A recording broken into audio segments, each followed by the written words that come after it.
ഇപ്പോൾ കയ്യിലുള്ള ഫോം എങ്ങനെ ഡിജിറ്റൽ ഫോമാക്കി മാറ്റാമെന്ന കാര്യമാണ് നമ്മളിനി നോക്കാൻ പോകുന്നത്. ആൾറെഡി ഡിസൈൻ ചെയ്ത ഫയൽ നിങ്ങളുടെ ഉണ്ടെങ്കിൽ JPG ഫോർമാറ്റ് ആയാലും കുഴപ്പമില്ല. അത് കൺവേർട്ട് ചെയ്ത് PDF ആക്കി എങ്ങനെ എഡിറ്റബിൾ ഫോർമാറ്റ് ആക്കി നമുക്ക് മാറ്റാൻ പറ്റുന്നത് നമുക്ക് നോക്കാം.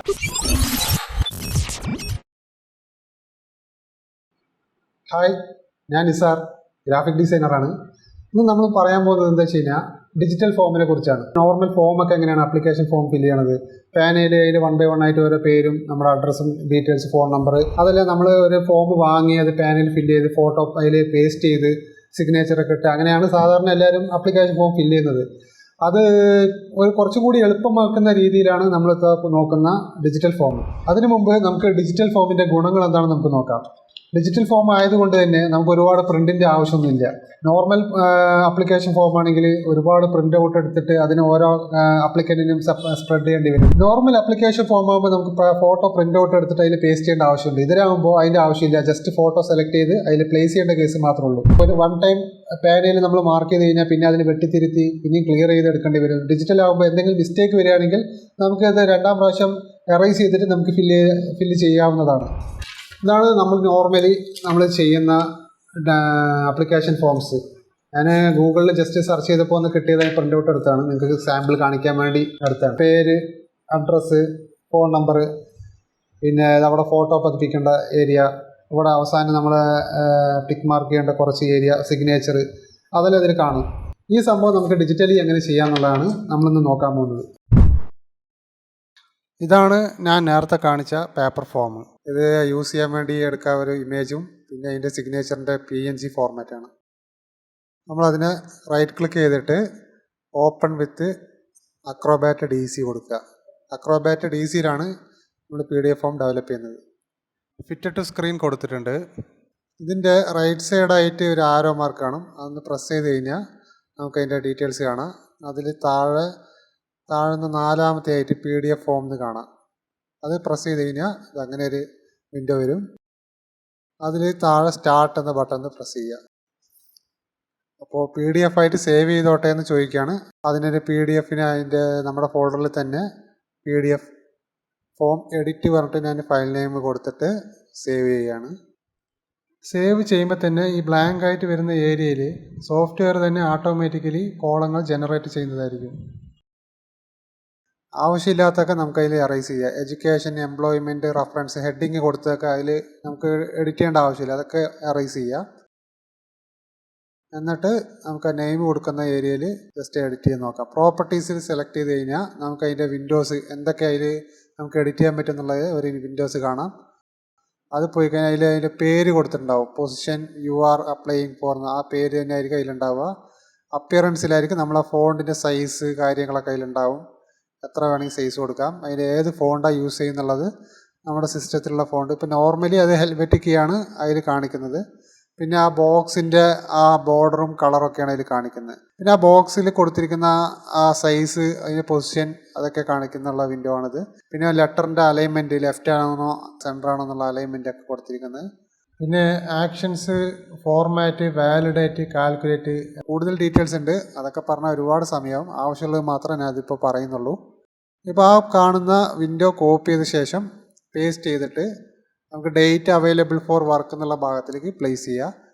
അത് നമുക്ക് അവിടെ കൊടുക്കേണ്ടത് ഡേറ്റ് ആയതുകൊണ്ട് നമുക്കത് നോർമൽ ഫോണ്ട് മാറ്റിയിട്ട് നമുക്ക് ഡേറ്റ് ഫോർമാറ്റിലേക്ക് ചേഞ്ച് ചെയ്യേണ്ടി വരും. അതെങ്ങനെ നോക്കാം. ആ പ്രോപ്പർട്ടീസിൽ പോയിട്ട് നമ്മൾ ഫോർമാറ്റിൽ പോവുക. ഫോർമാറ്റിൽ പോയ ശേഷം ജസ്റ്റ് ഡേറ്റ് എന്നുള്ള ഓപ്ഷൻ ഉണ്ടാവും. ഡേറ്റ് പോയി കഴിഞ്ഞാൽ നിറയെ നമ്മുടെ ഡീറ്റെയിൽസ് ഉണ്ടാവും. ഓരോ ഓപ്ഷൻ ഉണ്ടാവും. ഡേറ്റ് താഴെ അതിൻ്റെ സാമ്പിളും കാണാം. അപ്പോൾ അല്ലേ താഴെ ഓരോ ഡേറ്റിന് ഓരോ ഫോർമാറ്റും താഴെ സെപ്പറേറ്റ് ആയിട്ട് കൊടുത്തിട്ടുണ്ടാവും. നമ്മൾ എങ്ങനെയാണ് വേണ്ടത് അതിനനുസരിച്ച് ചൂസ് ചെയ്യാം. ഇപ്പം ഞാൻ ചൂസ് ചെയ്യുന്നത് ഇത് ഇപ്പം നോർമലി ഉള്ള ഒരു ഓർഡറാണ്. അതിനെ സെലക്ട് ചെയ്തിട്ട് ക്ലോസ് ചെയ്താൽ തന്നെ ഓട്ടോമാറ്റിക് സേവ് ആയിട്ടുണ്ടാവും. നമ്മൾ പ്രിവ്യൂ വേണമെങ്കിൽ ഇവിടെ നിന്ന് ചെക്ക് ചെയ്യാം. പ്രിവ്യൂ ചെയ്തിട്ട് നോക്കിക്കോളൂ. ഇപ്പം നമ്മൾ കറൻ്റ്ലി ഏത് ഡേറ്റിലാണോ അതിനനുസരിച്ച് തന്നെ അതിൽ കൊടുത്തിട്ടുണ്ടാവും.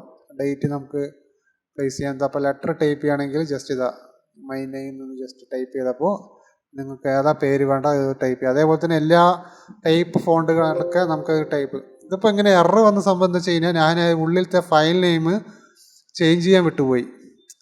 അതുകൊണ്ടാണ് ആ എറർ കാണിക്കുന്നത്. അതായത് എക്സാക്ട്ലി നമ്മൾ സെയിം പേര് തന്നെ 2 കാറ്റഗറിയിൽ വന്നു കഴിഞ്ഞാൽ ഈ പ്രശ്നം വരും.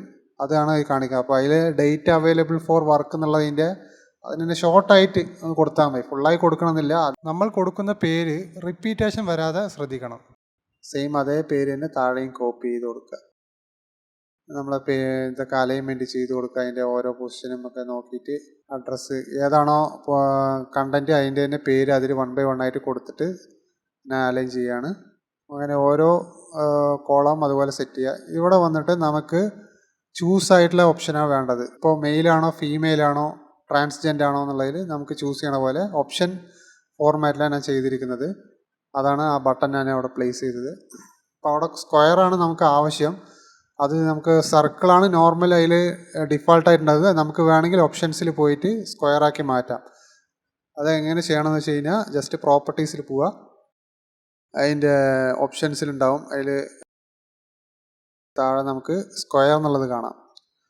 സ്ക്വയർ സെലക്ട് ചെയ്ത് കഴിഞ്ഞാൽ നമുക്കതിൽ അതിൻ്റെ സ്ക്വയറിൻ്റെ എത്രയാണ് അളവ്, ആ അളവ് കറക്റ്റായിട്ട് നമുക്കതിൽ കൊടുക്കാവുന്നതാണ്. അതിനനുസരിച്ച് അത് ചെറുതാകുകയും വലുതാകുകയും ചെയ്യും. കൊടുത്ത ശേഷം സെയിം അതേ അതിൻ്റെ കളറ് ബോർഡർ കളറൊക്കെ നൺ ചെയ്യുകയാണ് ഞാൻ.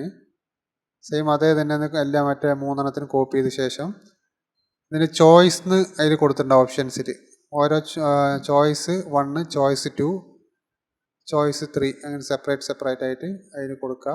കാരണം നമുക്ക് ഏതെങ്കിലും ഒന്ന് ചൂസ് ചെയ്താൽ അടുത്തത് ഓട്ടോമാറ്റിക്കലി ഓഫ് ആകുന്ന പോലെയാണ്. പ്രിവ്യൂ നോക്കിയാൽ നിങ്ങൾക്ക് അറിയാൻ പറ്റും. ആണല്ലേ, മെയിൽ സെലക്ട് ചെയ്തു, ഫീമെയിൽ സെലക്ട് ചെയ്താൽ മെയിൽ ഓഫ് ആവും, ട്രാൻസ്ജെൻഡർ സെലക്ട് ചെയ്താൽ ബാക്കി 2 അതിന് ഓഫ് ആവും. അതാണ് അതിൻ്റെ ഓപ്ഷൻസ്. ചൂസ് ചെയ്യുന്ന ബട്ടണാണത്. ഇത് തന്നെ നമുക്ക് കോപ്പി ചെയ്തിട്ട് ഇവിടെ യെസ് ഓർ നോയും നമുക്ക് ചൂസ് ചെയ്യുന്ന പോലെ തന്നെ. അപ്പോൾ ജസ്റ്റ് അതിനെ കോപ്പി ചെയ്തു. മറക്കണ്ട, അതിൽ ഫയൽ നെയിം ഞാൻ അതിലിപ്പോൾ ഗ്രൂപ്പ് 1 എന്നുള്ളതിന് ഗ്രൂപ്പ് 2 എന്ന് ഞാൻ ചേഞ്ച് ചെയ്യും. സെയിം ഗ്രൂപ്പ് 1 കൊടുത്താൽ അതിൻ്റെ തന്നെ കീഴിലായി വരും. ഇതിപ്പോൾ ഗ്രൂപ്പ് 2 കൊടുത്താൽ നമുക്ക് സെപ്പറേറ്റ് വേറെ ഒരു സെക്ഷനായി മാറും.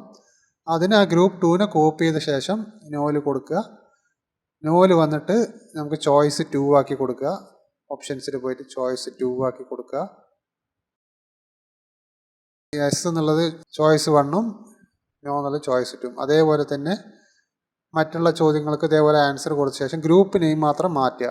Group 2, group 3, group 4. ഗ്രൂപ്പ് 4ന് ചോയ്സ് 1, ചോയ്സ് 2 അങ്ങനെ അതല്ലേ ടിക്ക് ചെയ്യുമ്പോൾ ഓരോന്നിനും വേറെ വേറെ സെപ്പറേറ്റ് കാണാം. ഇതുപോലെ നമുക്ക് ചെക്ക് ബോക്സിൽ നമുക്കിത് ഓപ്ഷൻസിൻ്റെ ആവശ്യമില്ല. ഓരോന്നും ടിക്ക് ഓണും ഓഫ് ചെയ്യുന്ന പോലെയാണ്. നമുക്ക് അക്സെപ്റ്റഡ് എന്നുള്ള സംഭവം ടിക്ക് ഓൺ ഓഫ് അതുപോലത്തെ സംഭവം ചെക്ക് ബോക്സാണ് നമ്മളുള്ളത്. അപ്പോൾ അതേപോലെ കോപ്പി ചെയ്തിട്ട് സെപ്പറേറ്റ് ഫയൽ നെയിം കൊടുക്കുക. അല്ലേ ടിക്ക് എല്ലാത്തിനും ടിക്ക് ചെയ്യാൻ നമുക്ക് ആവശ്യമുണ്ടെങ്കിൽ ഓഫ് ആക്കുകയാണെങ്കിൽ ഓഫ് ആക്കാം. ഇതിൽ ബോർഡറിൻ്റെ കളർ ഞാൻ അതിൽ കൊടുത്തിട്ടുണ്ട്. അത് വേണമെങ്കിൽ നൺ ചെയ്ത് വെക്കാം. ആൾറെഡി ഡിസൈനിൽ ആ ബോർഡർ ഉള്ള കാരണം നമുക്ക് ഇതിൽ വരുന്ന ബോർഡർ നമുക്ക് കളർ വേണമെങ്കിൽ വേറെ ചൂസ് ചെയ്യാം. ആൾറെഡി ഡിസൈനിൽ ആ കളറുള്ള കാരണം ഞാൻ അതൊക്കെ നൺ ചെയ്യാണ്. ഓക്കെ കൊടുത്തിട്ടുണ്ട്. ഇനി നമുക്ക് സിഗ്നേച്ചർ കാണാം. അതിൽ ഡിജിറ്റൽ സിഗ്നേച്ചറിന് ആൾറെഡി അതിൽ ഡെവലപ്പ് ആവും. നമുക്ക് ഡിജിറ്റൽ സിഗ്നേച്ചർ അതിൽ കുറച്ച് കാര്യങ്ങളുണ്ട്. നമുക്ക് നോർമൽ സിഗ്നേച്ചർ ഇതിൽ അപ്ലൈ ചെയ്യണ കാര്യം നമുക്ക് അങ്ങനെ നോക്കാം. നമുക്കത് തൽക്കാലം ഡിലീറ്റ് ചെയ്യാം. ഇതിപ്പോൾ അതിൽ ഇമേജ് എന്നുള്ള ബട്ടൺ എടുത്തിട്ട് അതിൽ പ്ലേസ് ചെയ്യാം. ഈ സിഗ്നേച്ചറിൻ്റെ ഏരിയയിൽ കറക്റ്റായിട്ട് ഡ്രാഗ് ചെയ്ത് പ്ലേസ് ചെയ്ത് വെക്കുക. എന്നിട്ട് അതിൻ്റെ പൊസിഷൻ വേണമെങ്കിൽ നമുക്ക് എന്താണോ നിങ്ങൾക്ക് ആവശ്യമുള്ള പ്രകാരം അതിൻ്റെ ഏരിയ അനുസരിച്ച് സെലക്ട് ചെയ്ത ശേഷം ആ പ്രോപ്പർട്ടീസിൽ പോയിട്ട് അതിൻ്റെ കളറ് ഇതൊക്കെ നൺ ചെയ്ത് വെക്കണം. കാരണം സിഗ്നേച്ചർ അവിടെ ബോക്സിൻ്റെ അവിടെ ആവശ്യമില്ല. അപ്പോൾ അതൊക്കെ നൺ ചെയ്ത് വെച്ചിട്ട് അതിൻ്റെ ഫയൽ നെയിം ഞാൻ സിഗ്നേച്ചർ എന്ന് ഞാനത് ടൈപ്പ് ചെയ്ത് കൊടുക്കുകയാണ്. താഴെയും അതേപോലെ സിഗ്നേച്ചർ എന്ന് കൊടുത്തിട്ട് ക്ലോസ് ചെയ്യാം. നമുക്ക് വേണമെങ്കിൽ പ്രിവ്യൂ ചെക്ക് ചെയ്ത് നോക്കാം. അല്ലേ അവിടെ ഇമേജിൻ്റെ ഹാൻഡിൻ്റെ കേഴ്സർ വന്നിട്ടുണ്ടാവും. ക്ലിക്ക് ചെയ്ത് കഴിഞ്ഞാൽ നമുക്ക് ഇമേജ് സെലക്ട് ചെയ്ത് കൊടുക്കാം. നോർമലി PDF ആയിട്ട് അതിൽ കാണുക. അത് മാറ്റി PNG ആണ് നമ്മുടെ സിഗ്നേച്ചർ കൊടുത്തിരിക്കുന്നത്. അപ്പോൾ PNG ഫോർമാറ്റ് ആക്കിയിട്ട് സെലക്ട് ചെയ്തിട്ട് നമ്മുടെ സിഗ്നേച്ചർ അപ്ലൈ ചെയ്ത് കഴിഞ്ഞാൽ അതായത് പ്രിവ്യൂ കാണാൻ പറ്റും. സെലക്ട് കൊടുത്താൽ അവിടെ സിഗ്നേച്ചർ വന്നിട്ടുണ്ടാവും. PNG കൊടുക്കാൻ കാരണം എന്താ വെച്ച് കഴിഞ്ഞാൽ നമുക്ക് ട്രാൻസ്പെറൻസി ആയിട്ട് കിട്ടാൻ വേണ്ടിയാണ് ഞാൻ PNG കൊടുത്തിരിക്കുന്നത്. ഇനി നമുക്ക് വേണ്ടത് സംഭവം എന്താ വെച്ച് കഴിഞ്ഞാൽ നമുക്ക് ഇമേജും കൂടി അതേപോലെ പ്ലേസ് ചെയ്യേണ്ടി വരും. നമ്മുടെ ഫോട്ടോസ് അത് സെയിം സിഗ്നേച്ചർ അതേപോലെ തന്നെ ഫോട്ടോൻ്റെ ആ വലിപ്പത്തിൽ കറക്റ്റായിട്ട് ഒരു ബോക്സ് ക്രിയേറ്റ് ചെയ്യുക. സെയിം അതിൻ്റെ അതേ പ്രോസസ്സ് തന്നെയാണ് നമ്മൾ ചെയ്യുന്നത് സിഗ്നേച്ചറിൻ്റെ. അതിൻ്റെ പ്രോപ്പർട്ടീസിൽ പോയിട്ട് അപ്പിയറൻസിലുള്ള കളർ നമുക്ക് നണ്ണാക്കാം. ബോർഡർ കളർ നമുക്ക് നണ്ണായി കൊടുത്തിട്ട് അതിൻ്റെ ഫയൽ നെയിം ഫോട്ടോസ്. അത് മറക്കരുത്, എല്ലാറ്റിനും അതിൻ്റേതായ ഒരു പേര് കൊടുക്കണം. ഒരേ പേര് രണ്ട് കണ്ടൻറ്റിന് വന്നു കഴിഞ്ഞാൽ എററാവും.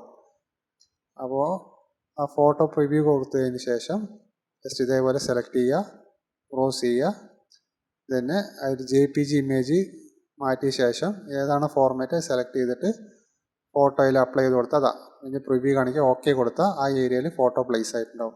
ഇതുപോലെ നമുക്ക് എല്ലാ സംഭവം ഫിനിഷ് ചെയ്തതാണ് ഇതപ്പോൾ കാണുന്നത്. എല്ലാ ആപ്ലിക്കേഷൻ ഫോമും ഏകദേശം ടൈപ്പിംഗ് ലെറ്റർ, ഡേറ്റ് കാര്യങ്ങളൊക്കെ ഒരു ആപ്ലിക്കേഷൻ ഫോമിന് ആവശ്യമുള്ള എല്ലാ ഡീറ്റെയിൽസും ഞാനിതിൽ ഫുൾഫിൽ ചെയ്തിട്ടുണ്ട്. ജസ്റ്റ് ഒരു ഡെമോന് സെറ്റ് ചെയ്തിരിക്കുകയാണ്. കണ്ടില്ല, ഡേറ്റ്, അതിൽ ഓരോ വേർഡിങ്സ്, കോളം, ജസ്റ്റ് റെഫറൻസിലൊക്കെ ഞാൻ കോളം ഇട്ട് വെച്ചിരിക്കും. നിങ്ങൾക്ക് ആ ബ്ലൂ ഏരിയയൊക്കെ നമുക്ക് എഡിറ്റ് ചെയ്യാൻ പറ്റുന്ന രീതിയിലുള്ളതാണ്. ഇതുപോലെ നിങ്ങളുടെ ആപ്ലിക്കേഷനും എഡിറ്റബിൾ ഫോർമാറ്റാക്കി മാറ്റി നിങ്ങളുടെ ആപ്ലിക്കൻറ്റിന് അയക്കാവുന്നതാണ്. ഇപ്പോൾ നിങ്ങൾ കണ്ടു കാണുമല്ലോ ഒരു PDF ഫോം എങ്ങനെ ഡെവലപ്പ് ചെയ്യാന്നുള്ള കാര്യം. കണ്ടപ്പോൾ മനസ്സിലായില്ലേ എത്ര എളുപ്പമാണെന്നുള്ള കാര്യം. ഇതുപോലെ തന്നെ നമുക്ക് digital business card, digital certificate, digital invoice അത് ഇതേപോലെ നമുക്ക് ഡെവലപ്പ് ചെയ്യാൻ പറ്റും. അത് വരും വീഡിയോയിൽ നമുക്ക് നോക്കാം. ഈ വീഡിയോയിൽ എന്തെങ്കിലും സംശയം ഉണ്ടെങ്കിൽ താഴെ കമൻ്റായിട്ട് രേഖപ്പെടുത്തുക. വീഡിയോ ഇഷ്ടപ്പെട്ടാൽ ലൈക്ക് ചെയ്യുക, ഷെയർ ചെയ്യുക, സബ്സ്ക്രൈബ് ചെയ്യുക.